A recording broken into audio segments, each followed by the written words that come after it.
Buenos días, profesor. Buenos días, Samir, ¿cómo estamos? ¿Bien? Perfecto. Qué bueno, Listos. ahorita iniciamos, ¿eh? Sí, profe. Ándale, apago mi micrófono mientras.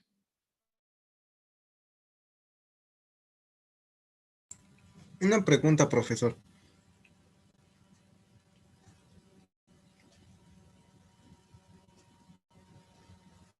Creo que tiene Te su micro. escucho. Ah, usted no da asesorías, ¿verdad? A ver, ¿qué necesitas? O Ah, bueno, bueno, o mándame más, un correo en tal caso, o sea, abierto en red no, pero si me mandas un correo con todo gusto te aclaro tus dudas, perfecto. Sí, ¿sí? es que más que nada era una parte del ejercicio de la tarea, Ujú. una duda. La podemos ver en clase Sí, también. Este, ah, si quieres no sé, a las 8:30, 20 para las 9, vemos la duda de la tarea, ¿sí? ok, sí, Órale, gracias, profe. ándale, ándale.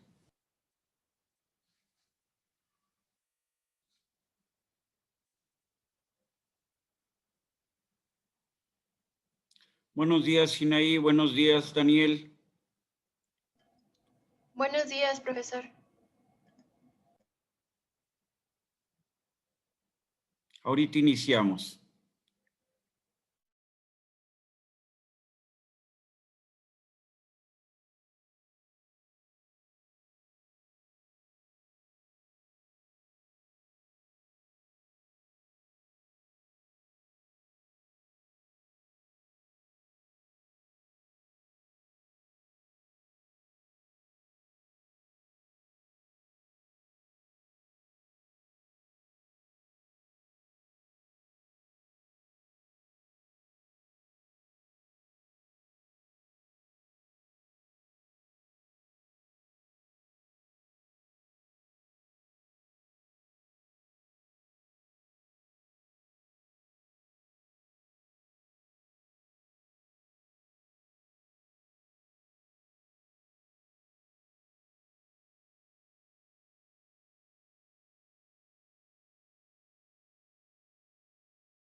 Buenos días, David.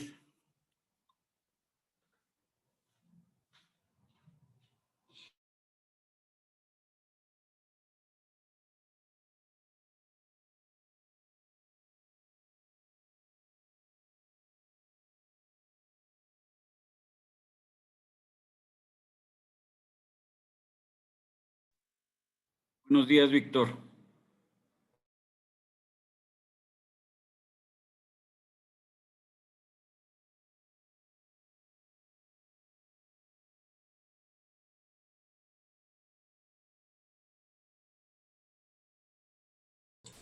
Buenos días, profesor. Buenos días. Ahorita iniciamos.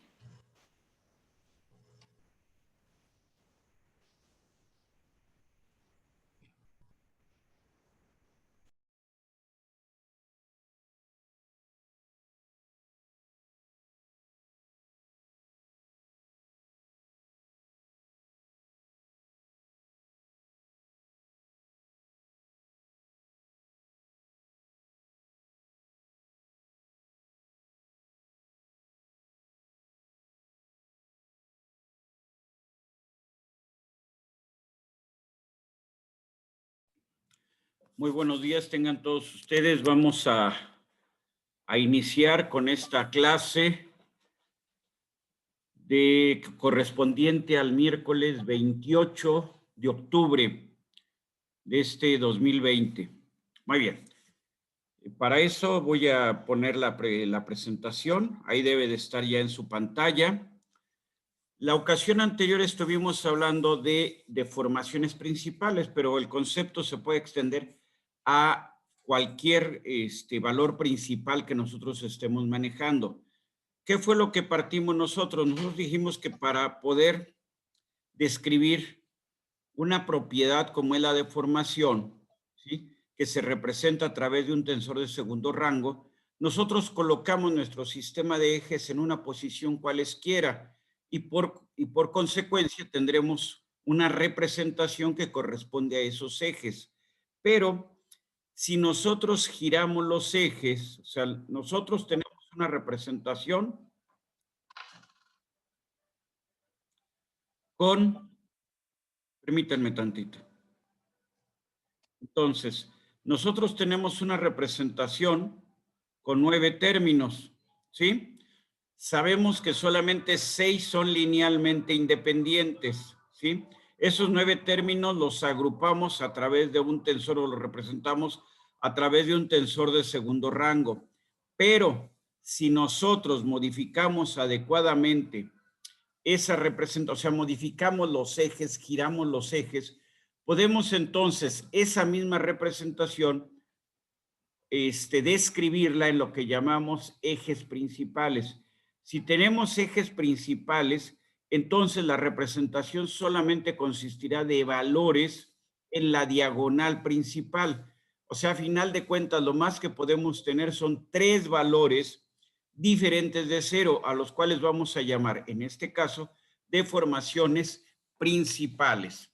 Y nosotros vamos a acomodar, aunque no hay una regla así precisa al respecto, pero nosotros vamos a acomodar de mayor a menor, ¿sí? Muy bien. Entonces, lo que hicimos nada más fue girar nuestros ejes. Quedamos también que para hacer ese giro necesitamos definir una matriz de rotación. Esa matriz o ese tensor le llamamos tensor ortogonal, porque ahora nos permite describir, o sea, nos hace un cambio de ejes, ¿sí? Nos representa lo mismo, ¿sí? Pero manteniendo las magnitudes relativas entre los elementos, ¿sí? Eso es lo que habíamos quedado de la ocasión anterior. Muy bien. Entonces, si íbamos a representar, habíamos dicho, ahora sí, ya no teníamos los 6 términos linealmente independientes, sino solamente 3 términos linealmente independientes. Muy bien. Quedamos que para eso nosotros recurríamos a un concepto del álgebra, ¿sí? Ese concepto del álgebra lineal, eran los valores y vectores característicos. Eso lo vieron en su curso de álgebra. Y quedamos que un vector característico es aquel que al aplicarse la transformación se transforma en sí mismo multiplicado por un escalar, ¿sí? Donde ese escalar lambda le llamamos valor característico y el vector característico lo definimos como A, ¿sí? Muy bien. Entonces, ¿qué es lo que estamos haciendo? Simplemente obtenemos un nuevo vector que es igual al original, pero multiplicado por un escalar, ¿sí? A partir de ese concepto, nosotros lo que hicimos fue, entonces, bueno, ver qué era lo que pasaba, qué correspondía a esto. Bueno, obteníamos, por ejemplo, tenemos una transformación como la que está ahí, le aplicamos un vector y este vector se transforma en sí mismo multiplicado por un escalar. Esto es en términos generales lo que representa el concepto de eigenvalor y de eigenvector. Sin embargo, nosotros vamos a trabajar con vectores unitarios, ¿sí? Y entonces lo que vamos a encontrar, ¿sí? Es, en lugar de hablar de un vector A cualesquiera, hablamos de un vector N, que es un vector unitario, ¿sí? El concepto sigue siendo el mismo y esto lo hicimos tanto en notación general como en notación índice. Y entonces esto nos permitió generar una ecuación, vamos a decir, al despejar y factorizar, generar una ecuación que nos permite ya calcular o determinar los valores de lambda, que son los valores característicos. En notación general a la izquierda, en notación índice a la derecha. Muy bien. Entonces, en ambos que estamos diciendo, tenemos la transformación y le restamos en la diagonal principal el valor de lambda, ¿sí? Y esto lo multiplicamos por el vector unitario n. Muy bien. Esto, a final de cuentas, tiene dos soluciones, dijimos. Una es que n sea un vector nulo, pero en ese caso es una solución trivial, no tiene mayor sentido, no tiene mayor aplicación para nosotros. Dos es que el determinante de t menos lambda por la matriz identidad o lambda por la delta de Kronecker, el determinante de eso sea igual a 0. Entonces tenemos t, le restamos lambda por la identidad, obtenemos el sistema y a partir de eso generamos el determinante o desarrollamos el determinante. Al desarrollar el determinante, al hacer las multiplicaciones de los diferentes términos, lo que tenemos, lo que llegamos es una ecuación de la forma, una ecuación cúbica. ¿Eso qué nos dice? A final de cuentas, esa ecuación cúbica, al resolverla, nos va a dar los 3 eigenvalores o valores característicos asociados al sistema. Teníamos un sistema de 3 ecuaciones, veámoslo así, 3 ecuaciones con 3 incógnitas, entonces eso lo representamos por una ecuación cúbica, la cual llamamos ecuación característica. Como el primer signo es negativo, todo lo multiplicamos por -1, que es como estamos acostumbrados a manejar esta ecuación.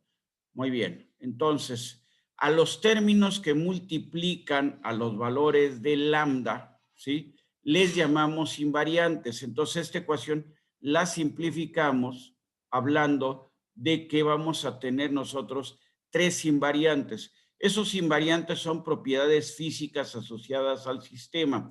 En el caso de deformaciones, por ejemplo, el primer invariante es el cambio de volumen. El segundo invariante es proporcional a la energía, por ejemplo. Muy bien, entonces tenemos la ecuación, ¿sí? Ahí la tenemos. Todo esto lo habíamos visto, por eso me estoy yendo ya rápido, es un simple repaso. Muy bien, y lo presentamos como la ecuación cúbica. Quedamos el primer invariante que era la traza, ¿no?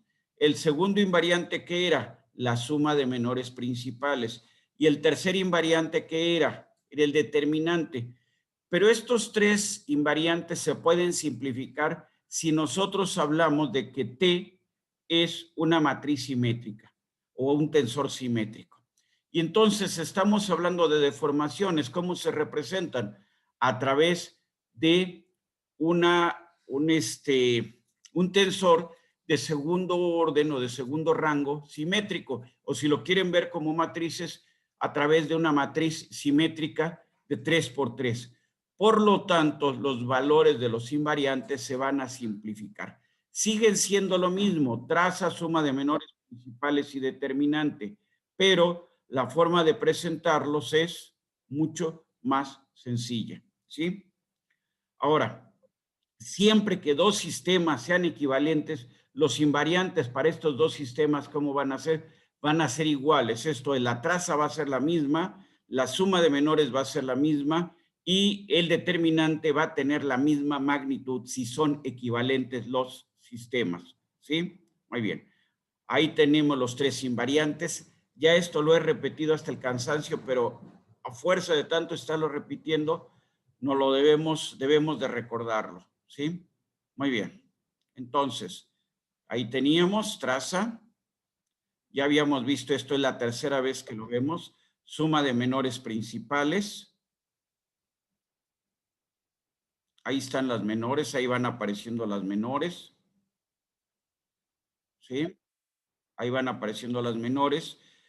En todos los casos damos la representación también en notación índice.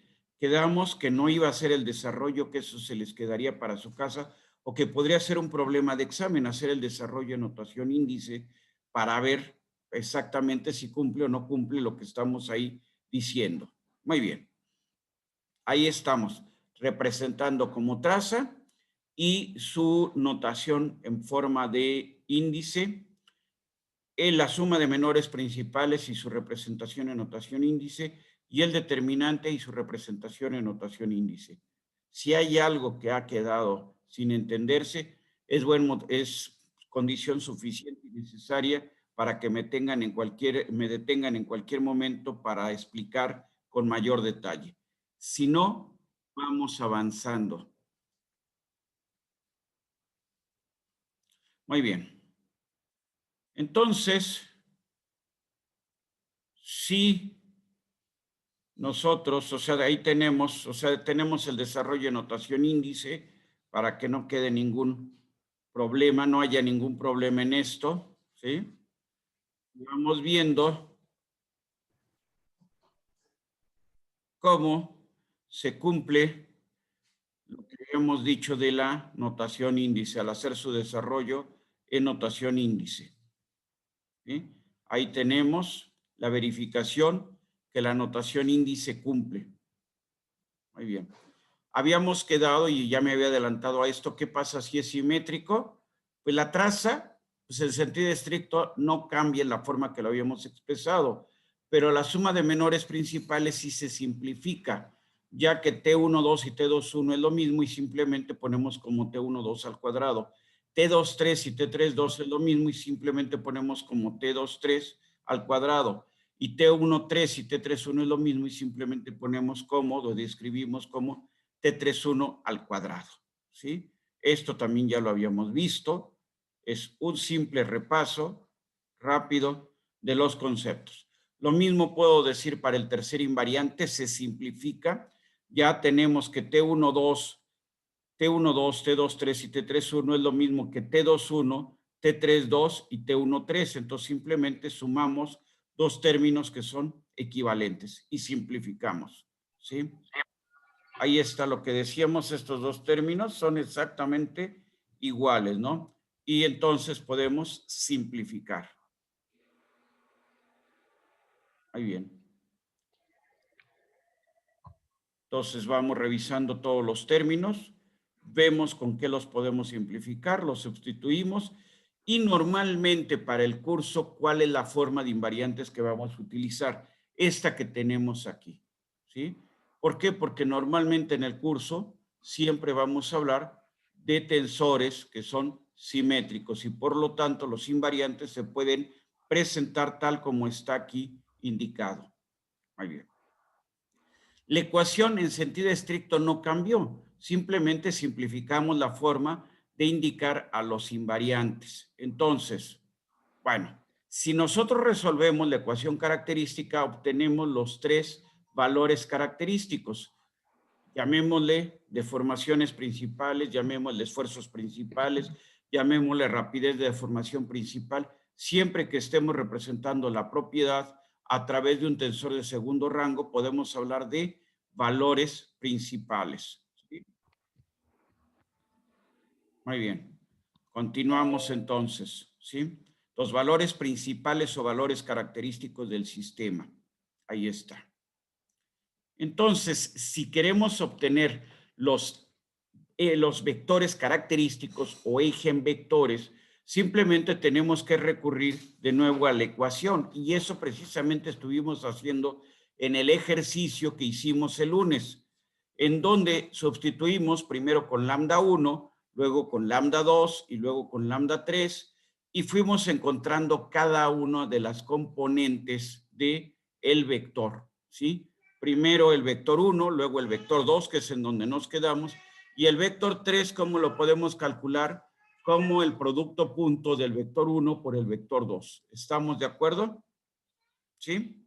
Entonces, estas eran las ecuaciones que habíamos estado manejando la ocasión anterior. Simplemente lo único que hicimos fue ya darle valores a estas ecuaciones y quedamos que eran 4 ecuaciones las que necesitábamos, porque estas 3 son linealmente dependientes. Una de estas 3 siempre resulta linealmente dependiente. Entonces necesitábamos una cuarta ecuación. Y esa cuarta ecuación lo que nos dice es que la suma de los cosenos directores, la suma del cuadrado de los cosenos directores tiene que ser igual a 1, ¿sí? Entonces, tenemos un sistema que es linealmente dependiente, necesitamos entonces de una cuarta ecuación, ¿sí? Ahí estaban nuestras 3 ecuaciones, ahí está nuestra ecuación auxiliar. Hasta ahí fue lo que hicimos en el ejercicio. ¿Hay alguna duda? Ustedes me indican. ¿No?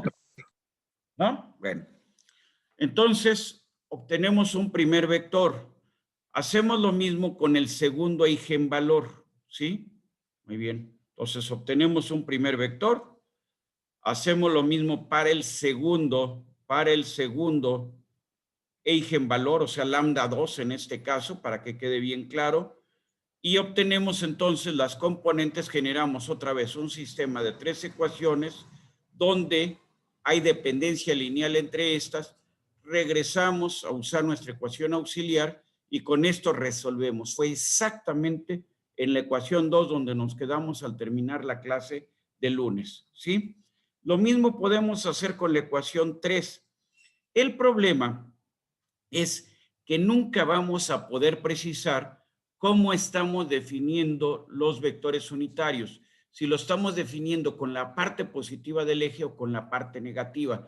Recuerden que al partir de esta igualdad en donde estamos elevando al cuadrado, los resultados siempre se van a ver afectados por un más menos. Entonces nosotros tomamos un signo, el que sea. Aquí sí ya no hay uno que sea el bueno y otro que no. Podemos tomar también al ensamblar la matriz como más menos, pero esto nos genera problemas. Ahora bien, lo más conveniente, o sea, si bien podemos hacerlo para los 3 eigenvectores así, lo que sucede es que cuando lo hacemos, despejamos los 3 eigenvectores, resulta que al sacar el producto cruz, no necesariamente nos quedan tal cual, sino nos pueden quedar con el signo contrario al que nosotros definimos. ¿Hay algún problema en esto? No. En sentido estricto, no. Simplemente que si tomamos un signo como referencia para cada uno de los eigenvectores, entonces, con esto, tomando el signo de referencia para cada uno de los eigenvectores y tenemos 2, el tercero nos va a dar por definición, ya que el producto cruz que nos genera un vector que es perpendicular a los 2 que tenemos inicialmente, ¿sí? Entonces hicimos esto ya no lo alcanzamos a hacer. Esta parte es la que les digo, si bien es válida, el gran problema que tenemos es que siempre uno de los 3 no necesariamente tiene los signos correctos. O sea, para el primero, si para el primero dejamos el signo positivo, para el segundo de nuevo positivo, o sea, tomamos como signo base el positivo, seguramente cuando multipliquemos 2 de estos no nos va a dar el tercero, sino nos va a dar el tercero con signo contrario al que nosotros hemos definido originalmente, ¿sí? Entonces, ¿podemos hacerlo? Sí, insisto, pero siempre vamos a ir arrastrando el problema de los signos, ¿sí? Muy bien, entonces, habíamos dicho, si el tensor es simétrico, se puede demostrar, y aquí está la demostración, de que los eigenvectores forman una base, ¿sí? Entonces, el vector 1 con el vector 2 son mutuamente perpendiculares. Entonces, lo que tenemos es que la ecuación que está aquí debajo de la línea roja, la única forma, ¿sí? O que tenemos más abajo, la única forma que garantice siempre que es igual a 0, ¿sí? Es que N2 por N1 o N1 por N2, ¿sí? Va a ser, tenemos aquí entonces, agrupamos. ¿Y qué tenemos? Salgo tantito acá. Entonces tenemos, ¿sí?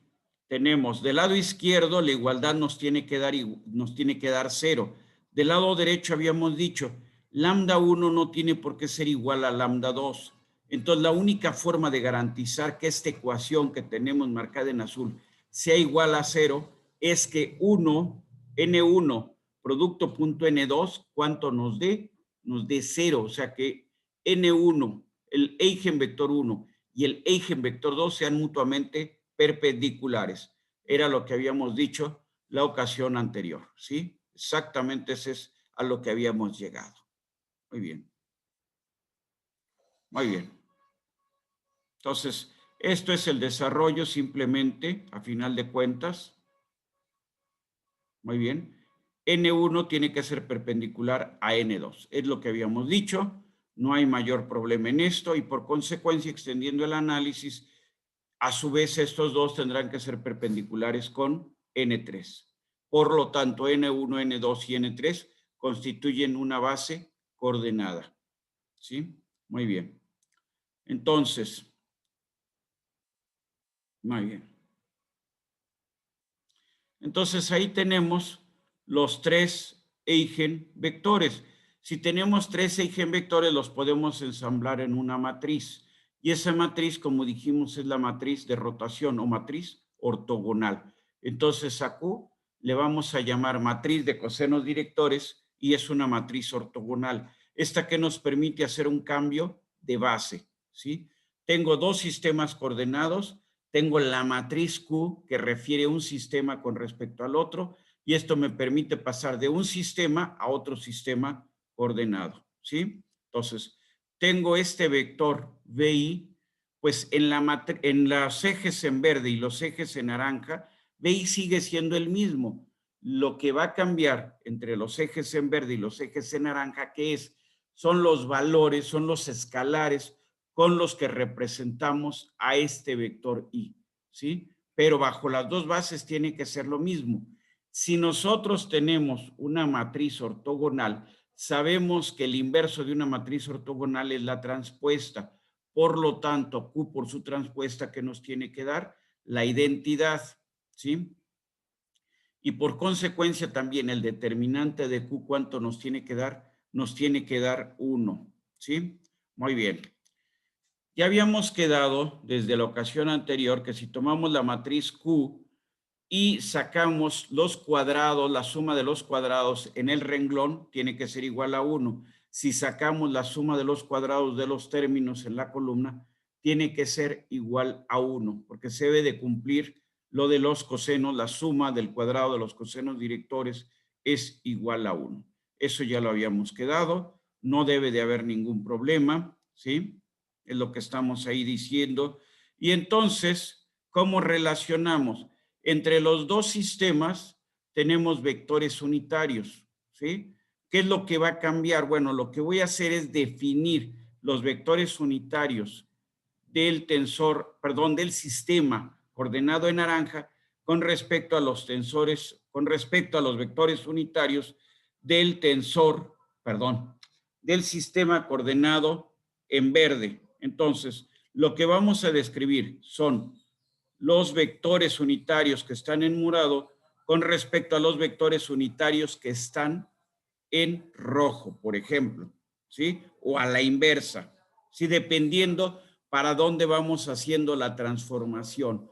Entonces, nosotros si queremos representar VI cambiando la base, lo que tenemos que hacer es que precisamente lo que tenemos que hacer es multiplicar el vector B por la matriz de transformación o por el tensor ortogonal, como ustedes le quieran llamar. Entonces, esta matriz Q y J es una matriz de cosenos directores de los vectores unitarios del nuevo sistema EI' con respecto al sistema original EJ, ¿sí?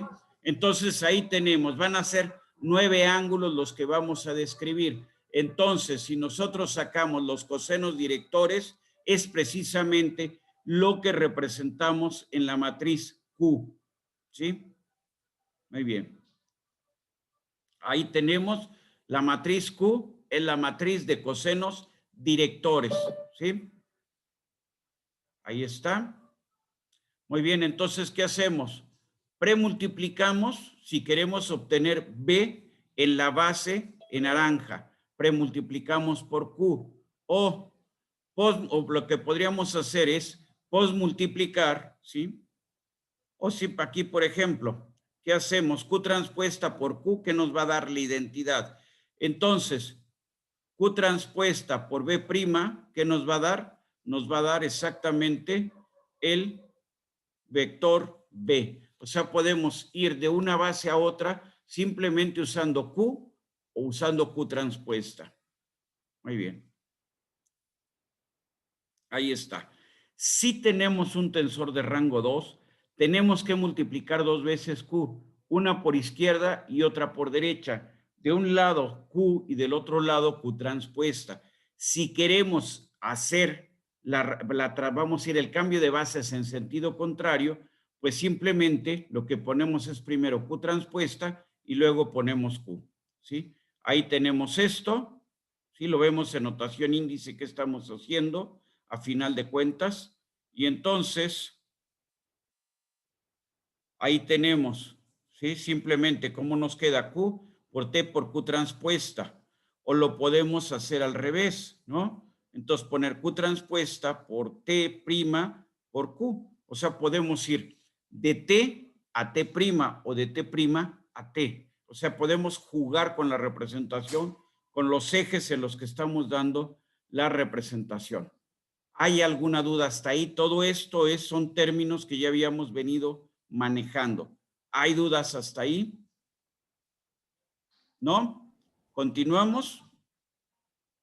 ¿Sí? Muy bien. Considero eso como un sí. Muy bien. Muy bien.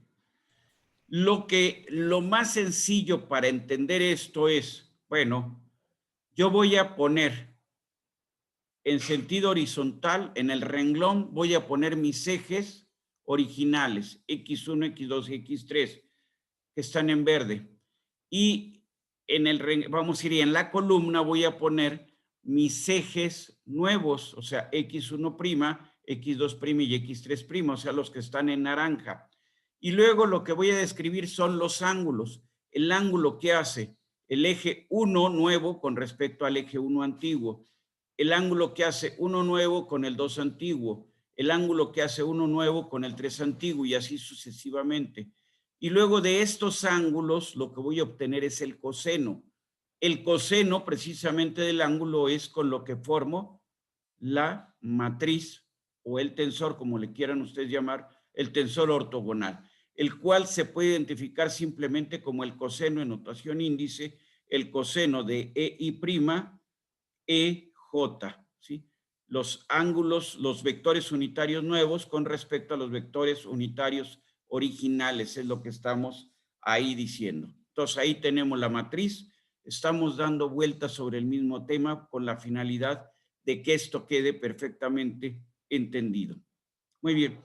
Todo esto lo podemos aplicar para las deformaciones, desde luego que sí. No solamente lo podemos, sino ya lo hicimos, ¿sí? Entonces ahora vamos a hacer un nuevo ejercicio, pero bueno, aquí me falta algo. Yo voy a tener 3 valores principales. Voy a llamarle 3 deformaciones principales. La deformación 1 quedamos que es mayor que 2 y a su vez es mayor que 3. Muy bien. Esto me representa máximas deformaciones normales. Ahora la pregunta es, ¿cuánto valen las máximas deformaciones a corte? Las máximas deformaciones a corte van a estar dadas por la diferencia de las deformaciones normales. Entonces, gamma 1 es, vamos a llamarle, es una deformación máxima a corte y es la diferencia en valor absoluto de epsilon 2 menos epsilon 3. ¿A qué ángulo va a estar? A 45 grados, ¿sí? Con respecto a los ejes originales. Ahí está, ¿sí? Muy bien. Entonces, nosotros tenemos las deformaciones normales que coinciden con los ejes nuevos, con los ejes, ¿cómo les llamamos? A los ejes principales, porque ahí hemos descrito en deformaciones principales. ¿A dónde están las deformaciones a corte máximas? Están a 45 grados, en planos a 45 grados con respecto a estos ejes, ¿sí? Muy bien. Entonces, gamma 1, gamma 2 y gamma 3 son las deformaciones máximas a corte. ¿A qué ángulo están? A 45 grados con respecto al eje 1, vamos a decir, a 45 grados con respecto al eje 2 y a 45 grados con respecto al eje 3. ¿Sí? Entonces, siempre el máximo cortante está a la mitad entre dos máximos normales. Esto sí no lo había comentado y ese sería el concepto, ¿no? Tengo mis direcciones, mis 3 direcciones, no sé si cómo se alcance a ver ahí, tengo mis 3 direcciones donde están descritos mis máximos normales. Entonces, ¿dónde tengo mis máximos cortantes? A la mitad entre mis máximos normales. 45 grados con respecto al eje 1, 45 grados con respecto al eje 2, 45 grados con respecto al eje 3. Muy bien. En el plano es mucho más fácil visualizar esto, porque tenemos simplemente dos ejes, pongámoslo así, y entonces, pues 45 grados en el plano es muy sencillito. Ahí sí lo vemos claramente. Entonces, piénsenlo así y no tendrán mayor problema. ¿Sí? Muy bien. De estos tres, ¿cuál va a ser la máxima deformación a corte? La máxima deformación a corte es gamma 2 y está descrito por epsilon 3 menos epsilon 1. Esto dado en valor absoluto. ¿Y en qué ángulo está? Está en un ángulo a 45 con respecto al eje 2. ¿Sí? Muy bien. Perfecto, entonces todo esto ya lo hemos ido manejando, ya sabemos, lo mismo podemos hacer en la rapidez de formación, igual que en la deformación, el proceso es exactamente el mismo y pues simplemente sería ya desarrollarlo para el caso que necesitemos hacerlo, ¿sí? Muy bien.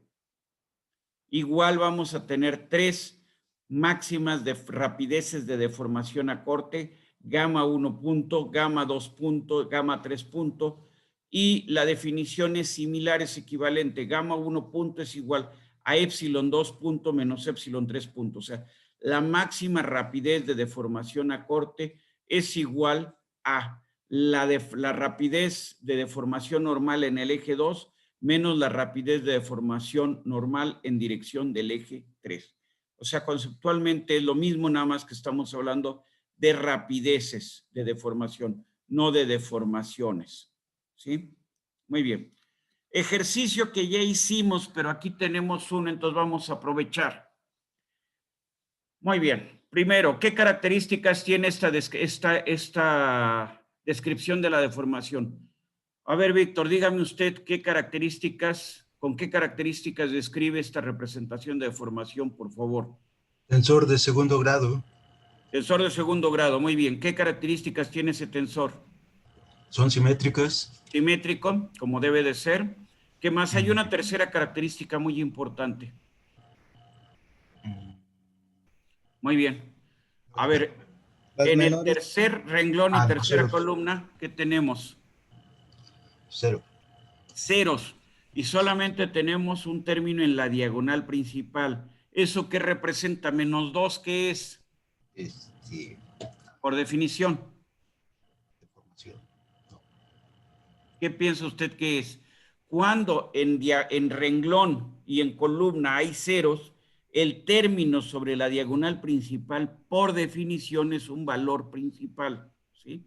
Entonces, aquí ya no tenemos que calcular epsilon 3. Epsilon 3 ya está. ¿Cuánto vale epsilon 3? Menos 2 por 10 a la menos 4.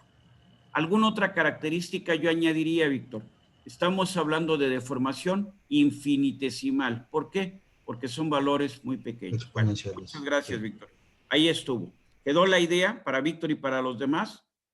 Profesor, ¿cómo Dígame. dijo que se llamaba cuando en el renglón y en la columna había ceros? Muy bien. Si tenemos en columna y en renglón ceros, el término sobre la diagonal principal, que corresponde a ese renglón, esa columna con ceros, es por definición un valor principal. En este caso estamos hablando de deformaciones, sería la deformación principal 3. ¿Por qué dije de una vez qué deformación principal es? No hablé simplemente de deformación principal. Porque una deformación principal va a ser mayor que 10. Otra deformación principal va a dar alrededor de 1. Y la otra, o sea, una va a ser mayor de 10, otra va a andar alrededor de 1, menos 2, ¿qué va a ser? Pues menos 2 es menor que 1 y menor que 10. Entonces, menos 2 es la deformación principal, la menor, o sea, la epsilon 3, que sería la deformación principal menor. No sé si con eso está la pregunta, Enrique. Sí, gracias. Muy bien. Tomamos nuestros invariantes, que son 10 más 1 menos 2, es 9, ¿no? Pues bien sencillo. Nuestro segundo invariante, ¿qué hacemos? 10 por 1, 10, 10 por menos 2, menos 20, luego 1 por menos 2, ¿no? ¿Sí? Y luego 3 al cuadrado más 0 al cuadrado más 0 al cuadrado. Es lo que vamos a hacer con el segundo invariante. 10 menos 2 menos 20, ¿sí? Menos 3 al cuadrado más 0 al cuadrado más 0 al cuadrado. Lo mismo que hicimos la ocasión anterior, pero más sencillo todavía. Muy bien. El segundo invariante, ¿cuánto vale? 21, ¿no? 10, luego aquí, menos 2 es 8, menos 20 es menos 12, y menos 9, menos 21. Nadie tiene problemas aquí. El tercer invariante va a ser, entonces, 10 por 1 por menos 2, va a ser menos 20. No tenemos en la componente de cortantes es igual a ceros, porque es 3 por 0 por 0, ¿sí? Y luego tenemos epsilon 1, ¿sí? Por el cuadrado de epsilon 3, 2, que vale 0. Luego epsilon 2 por el cuadrado de epsilon 3, 1, que vale 0. Y luego epsilon 3, 3, que es menos 2, por el cuadrado de epsilon 1, 2, que es 9. Aquí estamos, aquí tenemos la descripción general, y entonces el primer término es 10 por 1 por menos 2, el segundo término vale 0, este término vale 0 porque epsilon 2, 3 vale 0, este término vale 0 porque epsilon 3, 1 vale 0, y este término es menos 2 por 9, ¿no? Entonces, hacemos las operaciones y nos queda nuestro tercer invariante igual a menos 2. ¿Hasta ahí hay alguna duda? ¿No? No, profe. No, Muy profe. bien, seguimos. Entonces ahí están nuestros invariantes, ¿sí?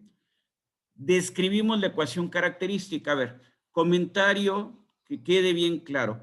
A menos de que en el examen o en la tarea les pida sacar la ecuación característica, si ustedes tienen en un momento dado una calculadora o están trabajando en la computadora y tienen el matemática y puede sacar directamente a partir de la representación material, puede sacar los valores principales, no me voy a molestar con esto. Este es el procedimiento general, pero insisto, ya como lo hagan ustedes para la tarea o para el examen, por lo menos mientras que no les solicite claramente hacerlo a través de esto, lo pueden hacer directamente usando las facilidades que les dan sus equipos de cálculo o de cómputo.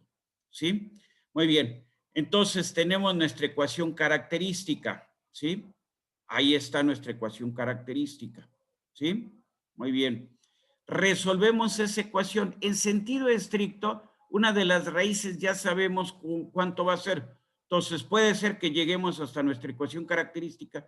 De todas maneras, en el momento que lleguemos a la ecuación característica, nos tenemos que ir a la calculadora para sacar las raíces, ¿sí? De otra manera, nos vamos a tardar los años, los meses y los días sacándolas, ¿sí?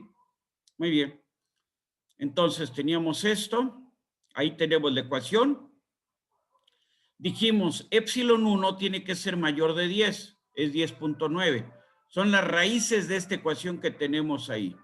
Epsilon 2 debe de ser alrededor de 1. Bueno, fue 0.1, muy bien. Y luego, epsilon 3, ¿cuánto nos tiene que dar? Menos 2. ¿Alguna duda hasta ahí? Espero que no. Muy bien. Es claro que la tercera raíz tenía que ser menos 2. Las agrupo. Entonces, ¿esta representación es equivalente a esta? Sí. ¿Qué hicimos? Solamente girar nuestros ejes. Fue lo único que hicimos. Eso significa que si sumo 10.9 más 0.1 menos 2, me tiene que quedar 9, que era el primer invariante, ¿no? Luego, si multiplico 10.9 por 0.1, 10.9 por menos 2 y 0.1 por menos 2, me tiene que dar el 21. Y luego, si multiplico 10.9 por 0.1 y por 2, me tiene que dar estrictamente, me tendría que dar el tercer invariante, o sea, el 2. ¿Sí? Hasta ahí vamos. Va a haber errores que damos la ocasión anterior, lo vimos en el ejercicio que hicimos en clase, errores de aproximación. Muy bien.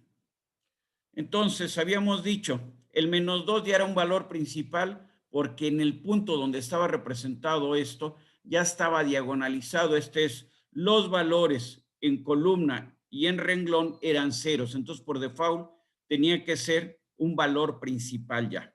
Muy bien. ¿Hasta ahí hay preguntas? ¿No? Continuamos. Muy bien. ¿Qué pasa si dos valores son iguales? Eso significa que hay un plano en donde con que simplemente definamos dos vectores mutuamente perpendiculares son base para el sistema. No sé si con eso queda la idea. ¿Sí? Entonces, si dos eigenvectores son iguales, insisto, lo que tenemos es que hay una indefinición con respecto a los vectores en un plano. Entonces, simplemente necesito dos vectores mutuamente perpendiculares. ¿Y qué pasa si los tres valores me dan iguales? Eso significa que cualquier sistema en el espacio es base para el sistema. ¿Sí? Entonces, no importa cómo ponga el sistema, simplemente con que tenga tres vectores mutuamente perpendiculares, eso será base para el sistema. Esto es cuando los tres eigenvalores sean iguales, que es un caso muy peculiar que ni siquiera vamos a manejar. Muy bien. Entonces tenemos ahí la representación, ¿sí? Ahí están las operaciones para ver que los tres invariantes, quedamos que hay pequeños errores, ¿sí? El primero nos da exacto, el segundo aparentemente nos da exacto y el tercero nos da un error. ¿Por qué? Por algo muy sencillo, porque tenemos siempre aproximaciones, siempre usamos no todos los decimales los estamos trabajando y entonces siempre vamos a tener errores de aproximación, ¿sí? El error de aproximación va creciendo conforme nos vamos en el invariante. El menor error de aproximación es en el invariante 1 y el mayor error de aproximación es en el invariante 3, ¿sí? Ahí está. ¿Qué tenemos que hacer ahora? Generar nuestras ecuaciones. ¿Estamos de acuerdo? Chequen el sistema y vean si están de acuerdo. Entonces nos queda 10 menos 10.9, nos queda menos 0.9 por N1, 1. 3 por N2, 1. 0 por N3, 1. ¿Sí? Muy bien. Luego, segunda ecuación, nos queda 3 por N1, 1, menos 9.9 por N2, 1 y 0 por N3, 1. Última renglón, 0 por N11, 0 por N21 y menos 2, menos 10.9, o sea, menos 12.9 por N31. En este sistema, díganme, ¿qué pueden concluir ya sin hacer más en esas tres ecuaciones? Ya le pregunté a Víctor, le pregunto ahora a Samir. A ver, Samir, ¿qué me puede decir usted de estas tres ecuaciones? ¿Puedo hacer la relación con la ecuación 4 para ya sacar el valor de N1? Indiscutible, pero vea la ecuación 3 y saque una conclusión de esta. Tengo 12.9 por N31 es igual a 0. N31, ¿cuánto tiene que valer? Pues ya tengo el valor de N31, que sería el 12.9, ¿no? No, al revés, fíjese. Es 12.9 por N31 es igual a 0. Entonces, N31, ¿cuánto tiene que ser? 12.9, a final de cuentas, un escalar por un factor, y esto es igual a 0. Entonces, ¿ese factor cuánto vale? 0. Así es. Ajá. Entonces, en este caso, no solamente voy a tener ya un valor principal que es menos 2, sino el eje en donde está menos 2 es un eje principal ya. Por eso aquí me da 0. Coseno de 0, o sea, este es el coseno de un ángulo. Cuando yo tengo que el coseno vale 0, el ángulo ¿cuánto vale? ¿Sí? ¿Cómo tenemos? O sea, eso significa que N3 es el coseno. Dígame usted, Sinaí. Que bueno, puede valer 90 grados. Así es. Entonces, lo que estoy diciendo es que este eje, el eje, o sea, el valor N31 está a 90 grados. Eso es ese 0. Ahorita lo vamos a ver más adelante. Pero cuando tenemos esto, se simplifica enormemente el sistema, ¿sí? porque nada más necesito con una sola ecuación sustituyo. Por ejemplo, digo que N21 es igual a punto 9 entre 3, o sea, punto 3 N21 es igual a punto 3 N11, y con eso ya me voy a la ecuación auxiliar, ¿sí? Aquí tenemos N31, lo que ahorita lo que comentábamos es 0 de la ecuación. Entonces me voy a salir un poco aquí para que se vea. Entonces tenemos 9.9 entre 3. A ver, vamos a ver, ¿es cierto? ¿Dónde está? Ah, bueno, sí puede ser aquí. Aquí ya depende cómo despejen. Yo despejaría. No, está bien. El N21 está bien, se tiene que despejar y dejarlo. No, yo lo hubiera despejado al revés, hubiera dejado como factor el N11, pero bueno, está bien. Entonces, aquí tenemos ya la ecuación. Estas son formas, cada quien tiene su forma de hacer las cosas. Yo despejo el primero, o sea, siempre dejo los otros términos en función de el primero, o sea, del N11, por ejemplo, ¿sí? Aquí se dejó en función de ¿quién? De N21. De todas maneras se puede resolver, ¿sí? Muy bien. Elevamos al cuadrado lo mismo que hicimos la ocasión anterior y despejamos. ¿A quién estamos despejando? A N21. N21 entonces nos queda 1 entre 11.89 raíz cuadrada. Entonces N21 es, ¿qué quedamos? Más menos, siempre así le hacemos. Y entonces de ahí obtenemos N11. Aquí está, ¿sí? Y entonces nuestro vector es más menos 0.96, vector unitario 1, más menos 0.29, vector unitario 2, más 0. Muy bien, ya tenemos ese. Insisto, siempre empezamos con un signo con más menos, ¿sí? Nos vamos ahora al segundo eigenvalor. El segundo eigenvalor era 0.1. Nos quedan las ecuaciones, más o menos, si se fijan, son la misma ecuación, nada más que intercambiado los renglones. Me regreso. Fíjense los valores, 9.9 con 3 con 0. Veamos, me regreso. 2, me regreso. ¿Sí? 3, 9.9 y 0. O sea, se intercambian nada más. ¿Sí? ¿Eso qué nos dice? Que hay una dependencia. ¿Sí? Muy bien. Ahí estamos con la ecuación 2. Hacemos lo mismo. O sea, N32, ¿cuánto tiene que ser? Tiene que ser 0. O sea, debe de estar a 90 grados. ¿Sí? Muy bien. N22, ¿sí? Sacamos en función de eso N12 y en función de eso nos apoyamos en la ecuación auxiliar y despejamos. Ahí está. Ahí viene el despeje, ¿sí? Y tenemos que N21 nos da esto, ¿sí? Al despejar, nos quedó aquí con un signo negativo, entonces el otro nos debe de quedar menos más, ¿sí? Entonces, ¿cómo empezamos siempre? Con signo positivo. Aquí hay un problema conceptual que ahorita vamos a ver. Yo acepto esta solución.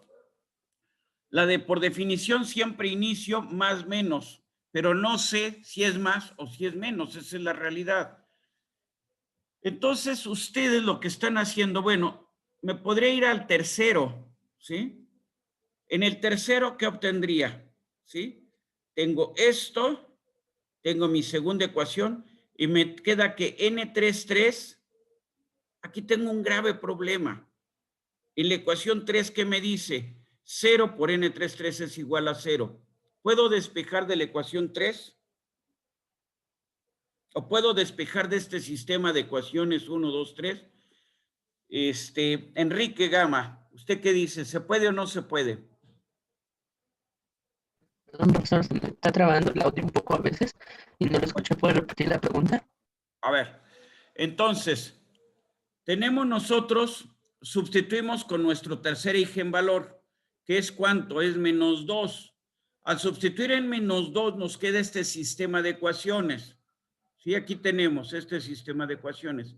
En la tercera ecuación tenemos 0, N1, 3, 0, N2, 3 y 0, N3, 3. Muy bien. ¿Puedo despejar?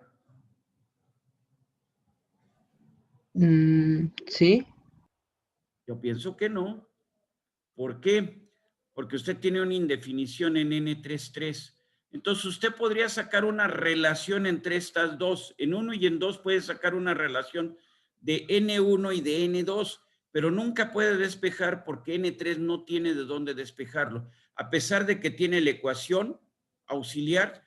O sea, aquí, por ejemplo, ¿qué pasa si yo digo que N33 es igual a 1? ¿Es una solución válida? Desde el punto de sí, vista de la ecuación auxiliar, sí. ¿Y eso a qué me llevaría? Si N33 es 1, entonces N13 y N23, ¿cuánto tienen que valer? Recuerde, la suma de los cosenos, la suma del cuadrado de los cosenos directores tiene que ser igual a 1. Si yo digo que este coseno director, N33, vale 1, por obligación los otros dos cosenos directores, ¿cuánto tienen que valer? 0. 0. Si digo que el coseno vale 1, ¿el ángulo cuánto vale?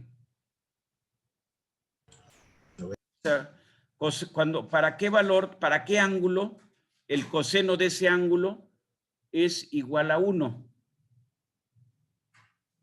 Acuérdense que Para cosenos son 0. proyecciones. Entonces, si la proyección vale 1, ¿el ángulo cuánto vale? 0. 0, así es. Eso significa que los ejes son colineales, están en la misma dirección. ¿Estamos de acuerdo, Enrique? Sí, Entonces, profesor. el problema es que no puedo despejar de aquí, ¿sí? Pero, si bien no puedo despejar de aquí, ¿qué puedo hacer?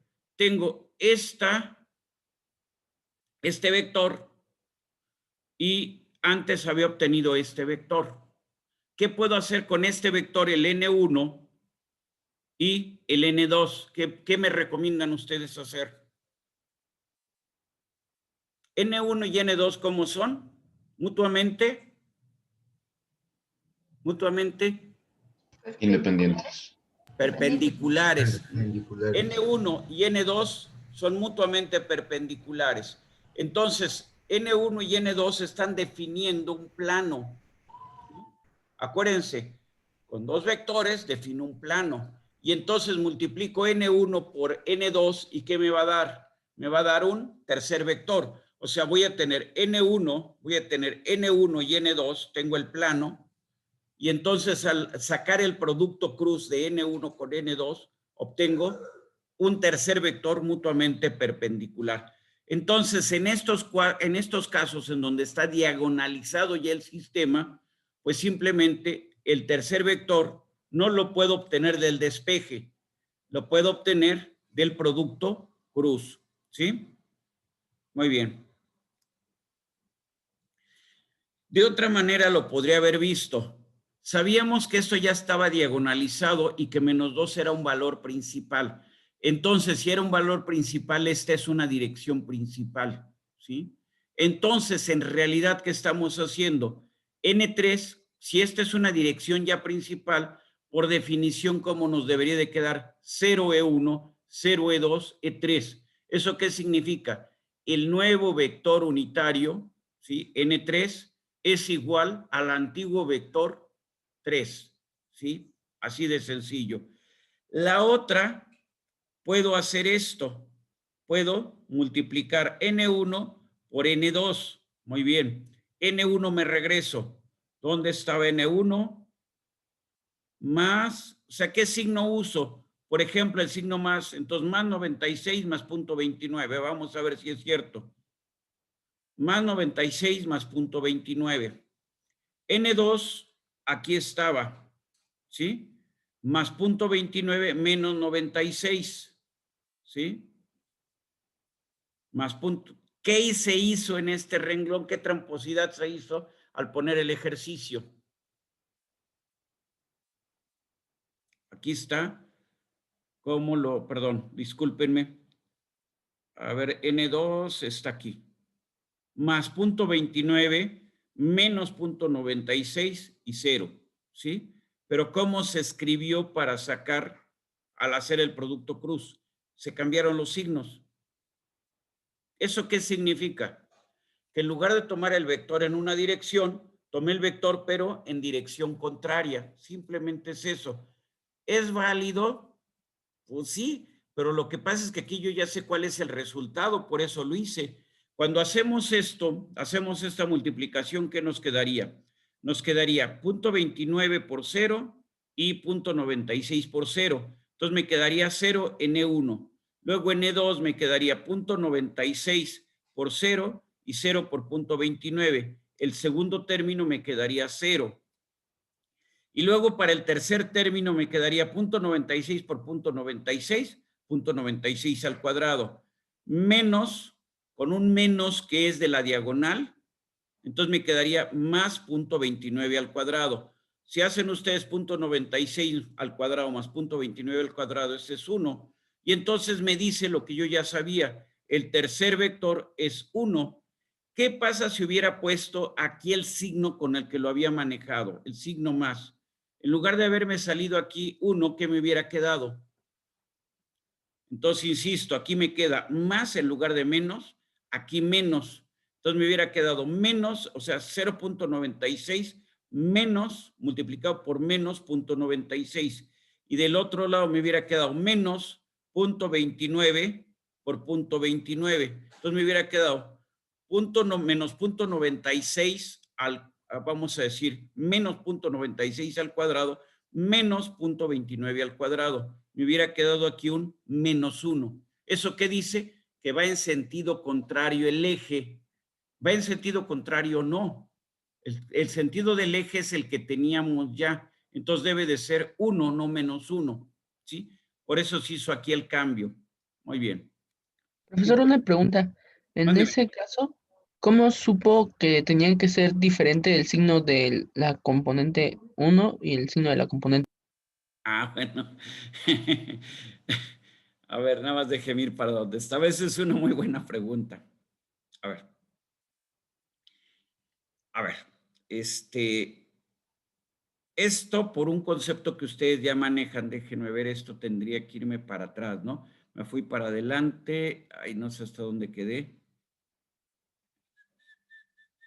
Estábamos en el ejercicio, pero ahorita no sé, como que esto se atrasó, me regresé completamente en la presentación. Estábamos aquí, ¿no? Este era el ejercicio. Y la pregunta es cómo supe del signo. A ver, es bien sencillo.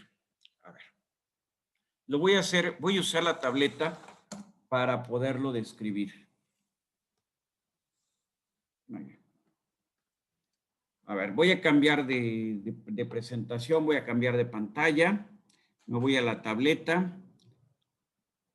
Ahí está. A ver, nosotros tenemos unos ejes. Voy a dibujarlos primero y a ver si va quedando la idea. Yo tengo, esto está mal. Voy a ponerlo así en grande. Yo tengo este eje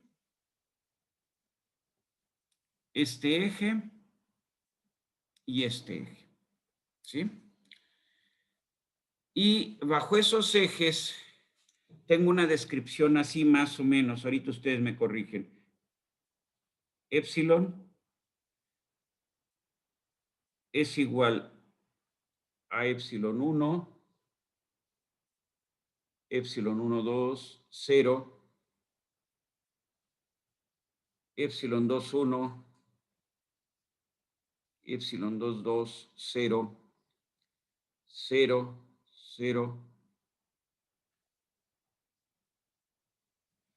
Bueno, este último quedó muy feo, el 3. A ver si ahorita me sale un poquito mejor. Ahí está. Con esto cierro ya mi matriz o mi tensor. ¿Estamos de acuerdo que esa es la representación? Muy bien. Y esa representación la tenemos aquí en los ejes X1, X2 y X3. Muy bien. Epsilon 3,3 estamos diagonalizando aquí. Tenemos diagonalizado esto. O sea, si vemos nosotros este renglón y vemos nosotros esta columna, ¿qué es lo que tenemos? Tenemos en renglón y columna ceros, ¿sí? Entonces, epsilon 3, por definición, ¿qué es? Esto es un valor principal. Lo pongo aquí así. Epsilon 3 es un valor principal, EP, ¿no? Es una deformación principal o valor principal. Muy bien. Entonces, ¿qué es lo que ya sé? Si E3 es un valor principal, entonces el eje X3 es igual a un eje principal.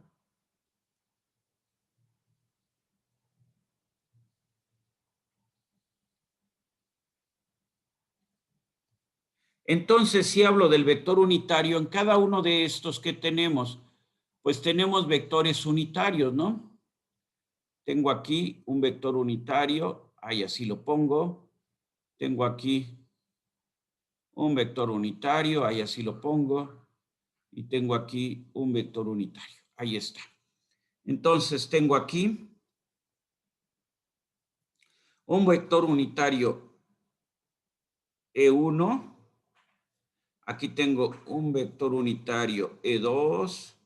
Y aquí tengo un vector unitario E3. Muy bien. Entonces, yo tengo los nuevos ejes. Los voy a poner ahora con otro color. Para no volver a marcar 3, lo voy a escribir a un ladito, ¿sí? En realidad aquí lo voy a escribir, bueno, espero que se vea que está a un ladito. Ahí está. Entonces, lo que he puesto aquí, este es mi eje nuevo 3. No sé si estamos de acuerdo. X3 principal. No me gustó. Lo vuelvo a hacer. Me separo un poquito para que quede claro. Este X3 ya es un valor, es un eje principal. ¿Estamos de acuerdo? Muy bien. Entonces, habíamos dicho que esto lo podíamos arreglar si hacíamos una tablita. ¿Se acuerdan? La voy a poner aquí la tablita.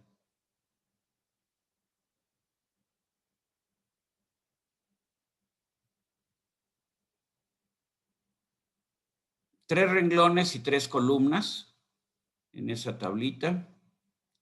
Ahí está. Ahí está. Y ahí está. ¿Qué íbamos a poner en esa tabla? Bueno, poníamos nuestros ejes originales, ¿no? X1, X2 y X3. Y nuestros ejes nuevos, X1', X2' y X3'. Muy bien. Aquí va a haber ángulos, ¿sí? Muy bien. Aquí, por ejemplo, hablaríamos, ahorita lo voy a borrar, pero primero lo indico. Teta 3, 3. El ángulo entre el eje original 3 y el eje nuevo 3, ¿cuánto vale? Entonces, el ángulo entre el eje, insisto, entre el eje nuevo 3 y el eje original 3, ¿qué ángulo hay entre estos dos ejes? Ahí los están viendo. ¿Cuánto vale ese ángulo teta 3, 3? 0. 0. 0. Bien. Entonces, ya no pongo ángulo, pongo su valor. Ahí está. Entonces, el ángulo vale 0 grados. ¿El coseno de 0 cuánto vale? 1. 1. Entonces, quedamos que aquí podíamos poner el ángulo y su coseno. Entonces, el coseno vale 1. Muy bien. Por lo tanto, aquí los cosenos de X3 nuevo, el X3 en morado, con X1 original y con X2 original, de X3 nuevo, que está en morado, con X1 en negro y con X2 en negro, ¿qué ángulo va a ser? Ahí lo están observando. 90. 90, ¿no? Sí. Muy bien. Si tenemos pi medios, o sea, el ángulo es 90, ahí está. Muy bien. Si tenemos nosotros pi medios, el coseno de pi medios, ¿cuánto vale? Pues vale 0. Este renglón salió muy fácil, ¿no? Bueno, ahora, si lo veo desde la perspectiva de que la suma de los cuadrados tiene que ser igual a 1 en renglón y columna, el ángulo del nuevo eje X1 que todavía no dibujo con respecto al X3 antiguo, ¿cuánto tendrá que ser? O sea, voy a poner aquí este ángulo de X1 nuevo, que no lo he dibujado todavía, ¿cuánto tendrá que ser? 45, ¿no? No. A ver, fíjense ustedes. Ese plano tiene que ser perpendicular a X3 nuevo, ¿sí? Y el único plano perpendicular a X3 nuevo es el que estaba ya originalmente definido. Entonces, vamos a ponerlo así. Entonces, yo tengo aquí, espero que quede ahí la idea, que no tenga nadie problema. Ah, perdón. Se me olvidó hacer el cambio de... Aquí tengo a quién. Aquí tengo X1, como le hemos llamado principal, ¿no? Para que no haya problema. Y aquí tengo X2 principal. X3 está en negro, ¿sí? X3 está en negro. ¿Qué ángulo debe de hacer X1 nuevo con respecto a X3? Tiene que hacer 90 grados, ¿sí? ¿Y qué ángulo tiene que hacer X2 con X3 original? Tiene que ser 90 grados. ¿Por qué 90 grados? Por algo muy sencillo. Entonces aquí pongo pi medios y aquí pongo pi medios. Muy bien. ¿Por qué tiene que ser 90 grados? Bueno, pongo aquí así esto. Pongo aquí mi línea para separar. ¿Por qué tiene que ser 90 grados? Porque el coseno de 90, ¿cuánto vale? ¿Cuánto vale el coseno de 90? 0. 0. Pongo 0 aquí. Pongo 0 acá. Muy bien.